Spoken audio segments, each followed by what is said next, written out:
Alright, we're live. Welcome to a Smoothie Time audio review podcasty type thing. Yep.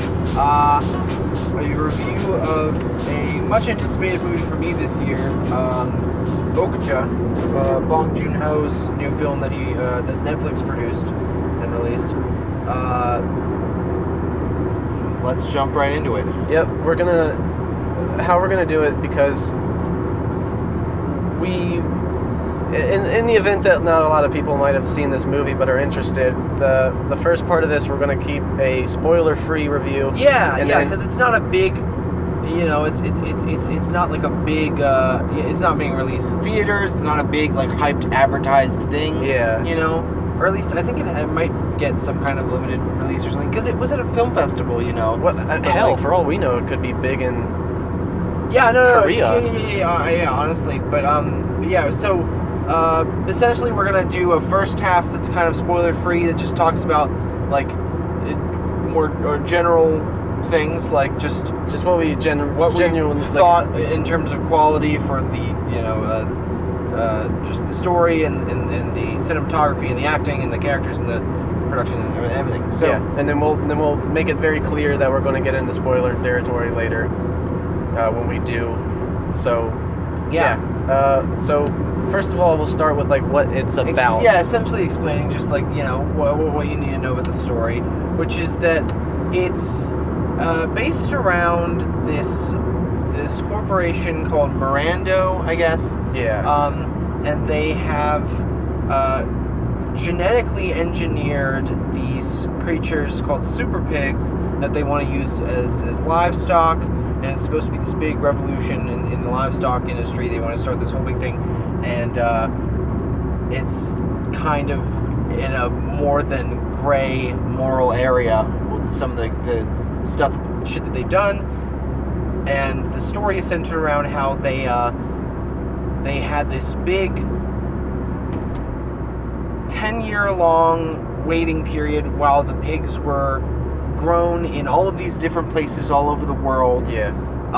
And then they would unveil it 10 years later once they'd picked out the one that had been most successful and become like the perfect example of what they want to produce and show the world. And essentially, you find out that the pig that they choose as the ideal is this pig that was raised in these mountains in South Korea. And by this like humble farmer guy and his daughter, and essentially,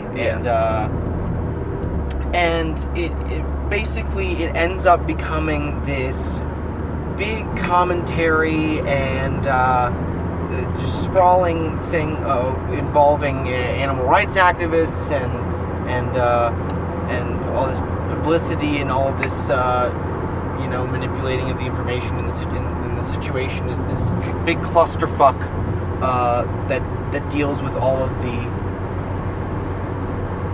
moral shit that's going on in the situation. And at first I wasn't sure. By the trailers, I was kind of afraid it might be this slightly heavy-handed kind of thing, and this kind of precious indie. Yeah, and we'll get into kind of what my impressions on it actually were by the end of the movie later. But overall, I just want to preface this by saying it was really good. Yeah. It's very, very good. It's as I would expect from Bong Joon-ho. It's just really creative, and the tone is kind of expansive. It covers there's a lot of different. I don't know exactly what the word is I'm looking for here. There's a lot of different mood and atmosphere. It shifts around a lot, but very smoothly as far as I was concerned. Yeah. And it was quite a feat in that regard. But let's talk about particulars. Let's talk about cinematography, which was gorgeous. It's so beautiful. Sometimes it was really kind of insane to me how they would capture these images of the creature of Okja. The Okja is the name of the super pig that it's all centered around, and how he would move through environments, and the environments would react to him. Yeah, like he would splash through water, and it just looked seamless, and the effects are amazing on the creature. So it's just this crazy scene. They had these shots where people put their hands on it, and you could see their hands like moving across with the texture of the skin and everything, but also across the like hairs and stuff. Like it looks so fine, and the slight animal kind of breathing and movement. The hand would move it was along like with that. I couldn't if there was any practical effects, I couldn't even tell. It seemed like it was all just immaculate CGI work, but that was amazing. And in general, there's a lot of just swift. It looks pretty expensive. I really don't know how much they put into it money wise, but it's just really gorgeous looking, and and overall all of that stuff. I can't think of a time where I thought that it was anything less than rich and full of life in terms of the visual aspect of it. It definitely great. Colorful too. Beautiful color palette stuff. There was all kinds of just and then of course, going along with that whole, it must have been expensive, there's like all of these fucking amazing actors. Oh yeah. Tilda Swinton, Jake Gyllenhaal, what we got? What's his name? Giancarlo Esposito, I think is what his name is. Yeah. I hope I got that right. Paul Dano, Stephen Yeun, Lily Collins, and they're all Roderick, really motherfucker. They're all really good. They're all really Jake Gyllenhaal, who they didn't even really. I think they didn't advertise him in the trailers because his character is so absolutely insane to watch that it would have been jarring for people. Like people wouldn't have been able to. But he was amazing in it. He was so good. He was obviously having a great time portraying this almost like pitiful, washed up Steve Irwin kind of like this kind of pitiful, washed up, sleazebaggy guy who just wants to like be valued and liked by people, and he just fails miserably, and he's just hopeless. He was great. Tilda Swinton was amazing. Giancarlo Esposito was great, although he didn't have that much screen time. He played a kind of character that I would expect him to play, but he did really well, obviously. And Stephen Yeun ended up being like one of my favorite characters in the movie. Same. Like he was so interesting, and honestly, just strangely ended up being one of the most likable to me. Paul Dano was just fucking awesome. He was fucking smooth as fuck. I'm gonna have a lot to say about Paul Dano later. Oh my god, Dano was fabulous. He was great. Movie. He was great. And I'll tell you what, the little girl, the little Korean girl, I don't know what her name is, and I think this could be her first movie, but I could be butchering that. That could be wrong. Yeah, I don't know. But I feel like in a trailer or something it said introducing whatever her name was. But she was really, really good. The acting across the board is great, and and even the minor characters seem slightly interesting. Like even if because there are several characters that don't get developed very well, but you like the performances are lively and you like them. And I don't know. I was really impressed with all that too. And then there's wait, you go if you had something specific to say. Are you still on characters or? I mean, we can be. I'm just I just say we keep going for it. Okay. Well, something that I was going to mention was there are a lot of parts in this movie that are almost action-y. There's like these little kind of action-y. There's just little set piece moments that are really cool. Like the like, whole thing with the van. Yeah, that's specifically one of them. Yeah, that was awesome. When we'll get into again. Spoiler. We'll talk a little more about stuff. But there were a lot of just really, and those scenes were just really. The editing is great. I think the editing is awesome too. And there were a lot of characters in this that I don't know if I should wait for this later, but there are a ton of characters that weren't even really characters. They were just people that kind of show up for a scene, and then we would never see them again. And they had a lot of personality with them. Specifically, the scene where they're trying to get the girl to wear the thing, and he's like, he's like, she's been learning English, so watch yeah, what you say. yeah, like that guy. yeah. Like literally, like anyone in any given room had personality. Like even if even the guy, I didn't recognize the actor. Maybe I had seen him before. Wait, oh, never mind. That's what. Okay, the freaking guy who was like vegan as fuck. Like, Yeah. what's his name? He. Wait. The guy who like passed out in the. That's Roderick. Yeah. That's why I said that he was. So like everyone was at least somewhat interesting and had a couple moments of just kind of flair to their character that just made them feel more lived in and more. But yeah, Jesus Christ, that was really good. I have. Do you want to move on to? I don't know. Like, I do want to talk about how interesting and nimble the tonal stuff is. Yeah. No, I think we can morph into spoiler. Well, Okay. but in case the people that are interested want to see it and that are going to stop the video here, let's give kind of a general rating. Oh, my general rating is like very good. I put this is like a 9 out of 10. I was going to say, me. it's like a 9 for me. This is like a 9 out of 10 for me. Yeah, for sure.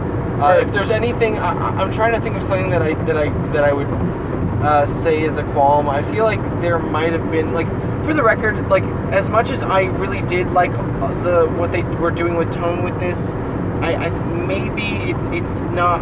I don't know. I don't know that I would even say that. I think he very nimbly navigates the tonal kind of jungle gym that we've got going on here. Where I think he does too, because a lot of these Netflix things, the thing with Netflix is like you have the freedom to do really whatever you want. Yeah, Netflix has been curse. funding projects that, like, I think a lot of bigger studios would think are too much of a risk to put a lot of money into. Yeah, you can, in Netflix you can curse, you can show whatever you want, honestly, unless it's like straight up porn, you kind of have the liberty to do whatever you want. And a lot of these shows and movies, or shows at least that I can think of, have a hard time with tone and like balancing tone. I can think of two off the top of my head. Yeah, one of which I would assume you're thinking of Orange is the New Black. Yeah, that's one. Which is kind of a tonal clusterfuck at times. It wants to be some things and it wants to be other things. But, and again, it's just so interesting to me, and I think you should watch The Host too if you want the real, like, just unadulterated madness of tonal insanity. But this movie, in a similar fashion, manages to kind of swiftly move in a way that isn't jarring back and forth between just really good, buoyant, not only comedic but in general more lighthearted moments, and then just still does not feel out of place just through sheer just editing and just the way that they. It's very hard to describe how this movie works with tone, but it's really cool. Yeah. I hate to be inarticulate. Well, like one example. Wait, are we entering? Yeah, I get. All right, well, so we're basically, I'm giving it a 9 out of 10. I think Austin's giving it something like a 9 out of 10. And we definitely to explore more thoroughly what we've got going on here. We wanted to jump into a bit of spoiler territory. Yeah. So from here on out, it's going to be spoiler talk. So here we go. You've been warned. Yeah. All right. So the characters in this movie are all kind of on interestingly not equal ground from a moral perspective, but like everyone's at least kind of shitty. Like, everyone has their faults. Everyone kind of could deal with things in a better way, or are just doing really fucked up, terrible shit, you know? Yeah. And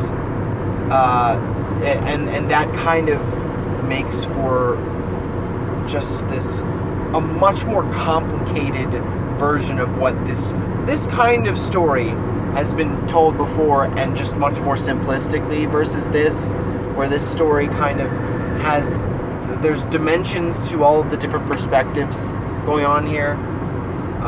The only one that it feels more or less pure is the young girl, the Korean girl. Mm-hmm. You know, but everyone else has.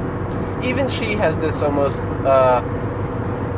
like Her kind of naivete. Yeah, is she kind has of this an kind issue. of blind passion that puts her own life at risk for something that she has grown close. Like Sure, and also I feel like we can all relate to having to let go of something that you don't want to let go of. Yeah, exactly. And she's got this childlike, just like, obviously I'm gonna just fucking get what I want right now. Like, I'm gonna go after that and make it happen. You know? Yeah. She's like happens to also, in addition to being this kind of insistent child, she's brave and she's and she takes risks and she does all this stuff to get what she wants, and it's really cool and it makes her a really interesting character.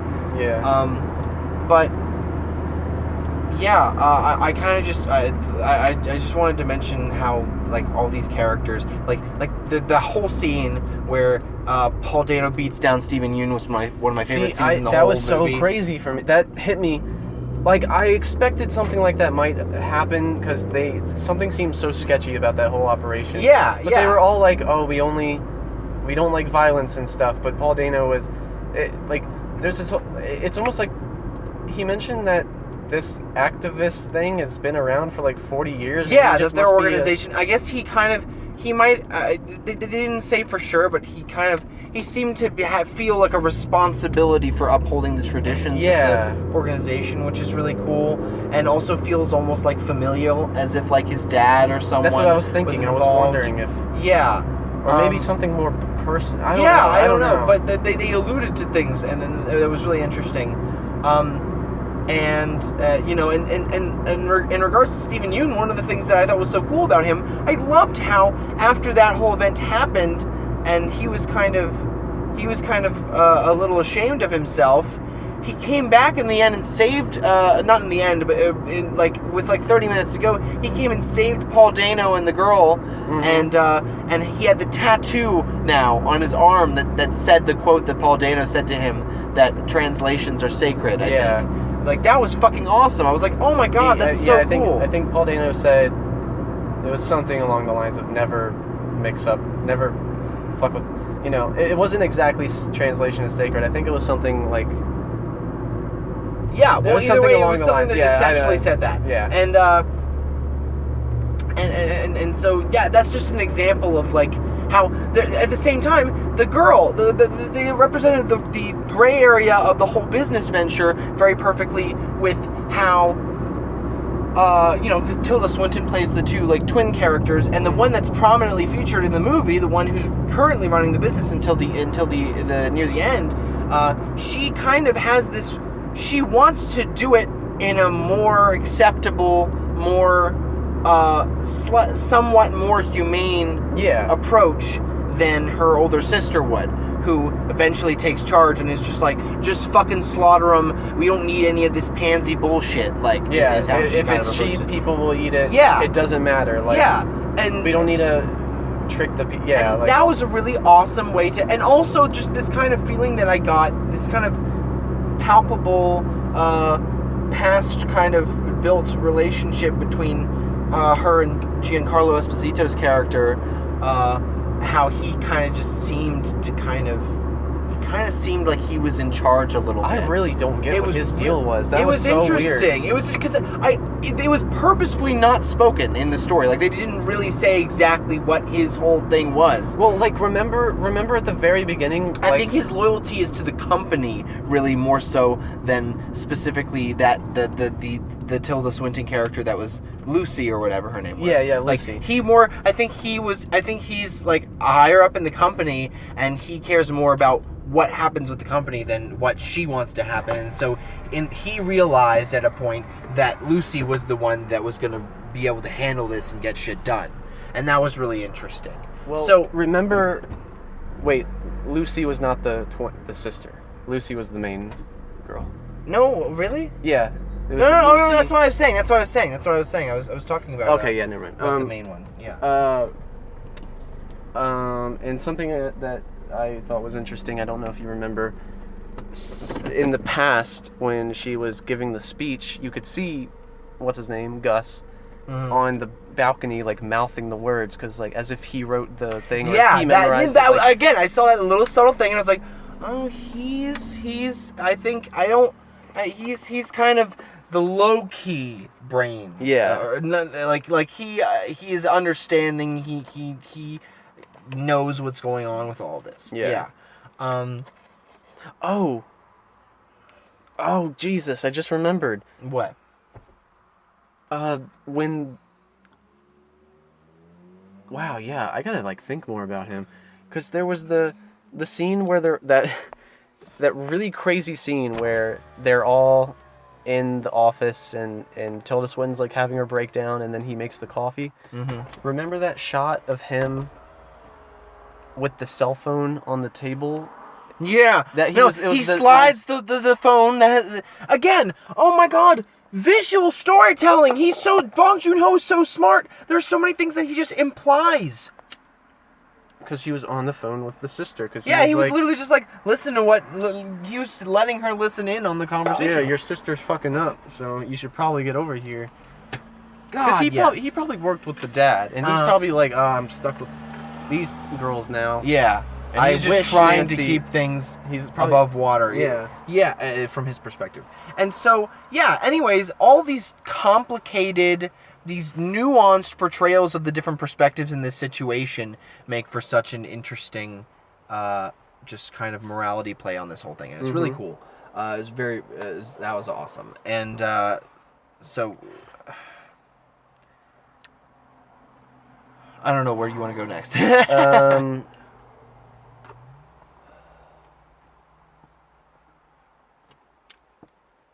The bleakness. I want to talk about the bleakness. I was thinking maybe we should get into that. So now. The ending of the movie is really fucking... It's pretty fucked up. Basically, the end is just... It's like... It's kind of a... It's like... It's basically saying it's like the good the people who are acting out of like the goodness in their hearts are just like with the purest intentions kind of just like they shit on by the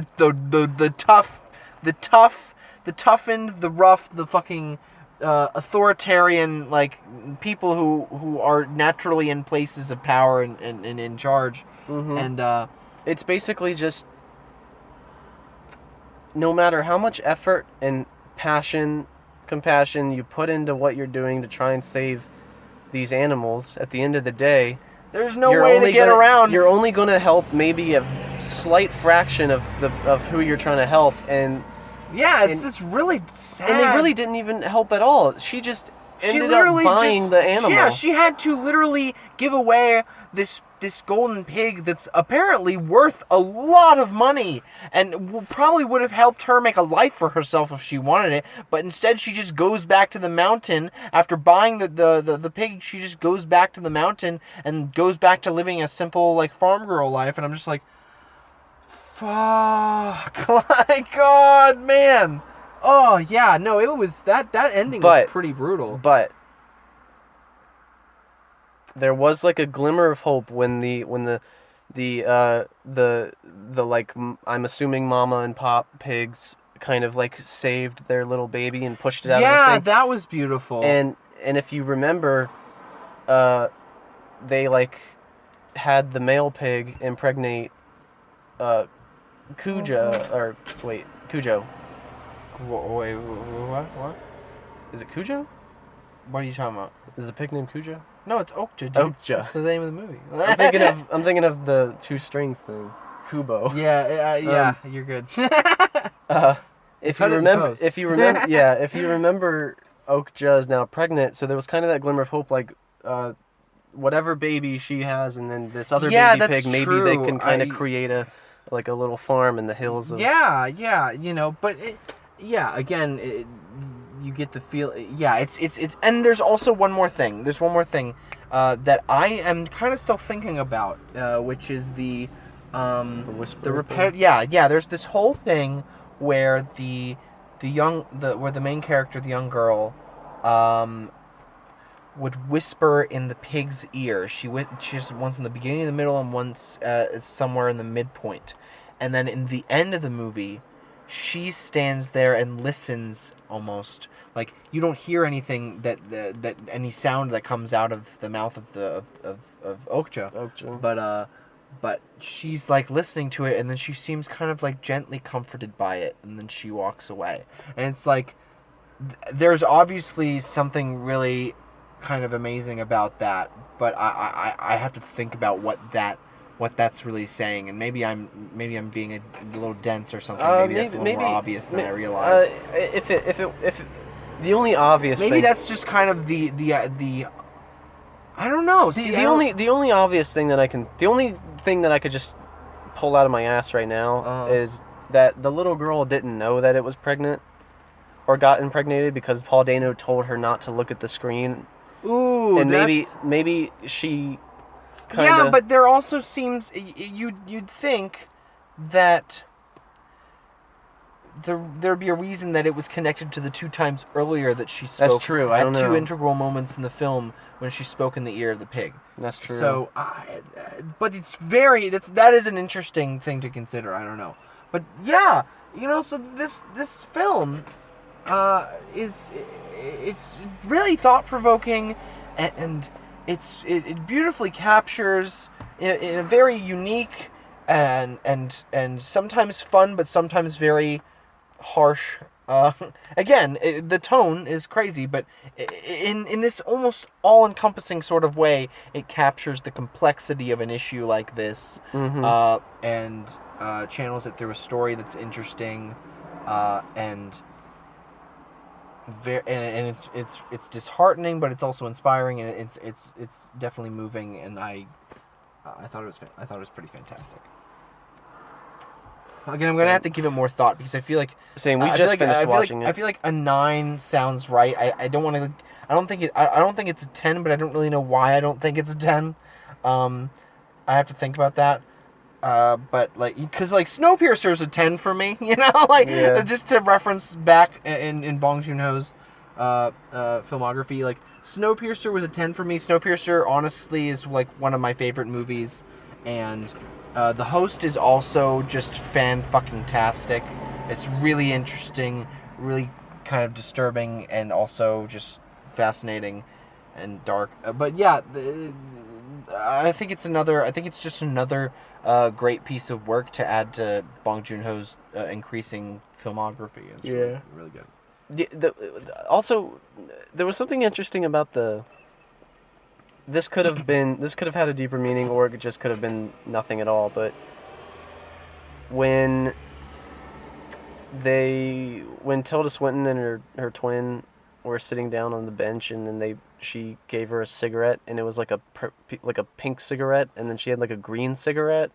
Yeah, there was something going on there. That definitely felt like it was purposeful, and the fact that she didn't light it herself, but she couldn't get the lighter. The sister used the end of her cigarette to light hers. Yeah. And also, it seemed like she was reluctant to accept the cigarette, almost as if but then she reluctantly did accept it, and then it kind of submitted to the will of the other sister. Yeah. Yeah, that was really interesting. Ugh. So much just, again, man, I love that there's so much implication. There's so much subtext. There's so much, visual storytelling going on. I love that stuff. And, good fucking job. Bong Joon-ho is really good. That's basically yeah. That's I think that we've yeah, that was good. I just like to hilariously point out this is the second time Tilda Swinton has played 2 sisters, the other being Hail Caesar. Oh wow, yeah. Oh yeah. Probably because no other person looks or acts like Tilda Swinton. Yeah, no one else can be. Tilda Swinton's almost like an alien presence. Yeah. I hate this. I love her to death. She's fantastic. But yeah, no one else can really do her, I feel like. Has she ever played a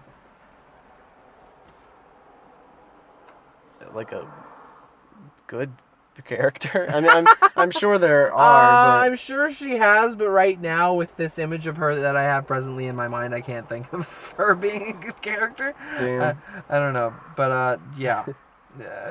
what an interesting piece of work. Yep. And I'm glad that it was definitely it satisfied me. My anticipation was rewarded.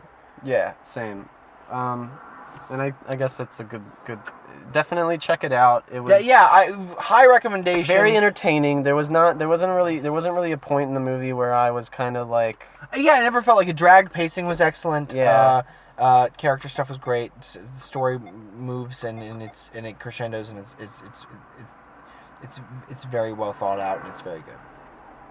Another kind of funny thing that I just want to mention was how hilarious it is that the activist organization whenever you Google pictures of them, they're all black and white, and they have this almost like ISIS. It's just a bunch of ISIS. They just look like a bunch of terrorists with like these cute dogs, and like there's the one where they're dressed as these like jihad motherfuckers, and they're feeding goats by the bottle. Like, yeah, I don't know. Yeah, no, yeah. It was great. All right, well we're gonna wrap it up here.